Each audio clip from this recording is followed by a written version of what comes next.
Assalamualaikum warahmatullahi wabarakatuh. Halo semuanya, perkenalkan saya Amelia Pakaya dengan NIM 221424003, kelas A semester 4 jurusan Ilmu Hukum Kemasyarakatan, Fakultas Ilmu Sosial Universitas Negeri Gorontalo. Teman-teman, pada video kali ini saya akan membahas sekaligus mereview materi bab 3 mengenai tingkat-tingkat analisa, dan subbab yang akan saya bahas yaitu menetapkan tingkat analisa dalam hubungan internasional untuk memenuhi ujian akhir semester mata kuliah hubungan internasional yang diampuh oleh Bapak Saleh Alhamid SIP MA. Teman-teman, dalam studi hubungan internasional, kita tidak bisa mempelajari semua hal sekaligus. Karena itu, seorang analisis harus memilih tingkat analisa yang paling tepat untuk memenuhi suatu fenomena internasional. Menurut David Singer, terdapat dua tingkat analisa yang sering digunakan, yaitu tingkat sistem internasional dan tingkat negara bangsa. Pertama, tingkat sistem internasional. Pada tingkat ini, perilaku negara dianggap dipengaruhi oleh struktur sistem dunia. Jadi, negara bertindak karena kondisi internasional yang sedang terjadi. Contohnya adalah teori balance of power atau perimbangan kekuasaan. Teori ini menjelaskan bahwa negara-negara akan membentuk koalisi untuk mencegah munculnya negara yang terlalu kuat atau hegemon. Contoh lainnya adalah gerakan non-blok pada tahun 1950-an. Saat itu, dunia berada dalam sistem bipolar antara Amerika Serikat dan Uni Soviet.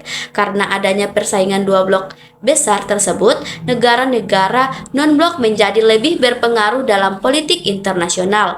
Namun, ketika sistem internasional berubah menjadi lebih multipolar pada tahun 1970-an, pengaruh gerakan non-blok mulai menurun. Kedua, tingkat negara bangsa. Pada tingkat ini, perilaku negara dijelaskan melalui faktor internal seperti ideologi, sistem politik, kondisi ekonomi, dan proses pengambilan keputusan. Contohnya adalah kebijakan luar negeri Indonesia pada masa Orde Baru yang lebih dekat dengan negara-negara Barat.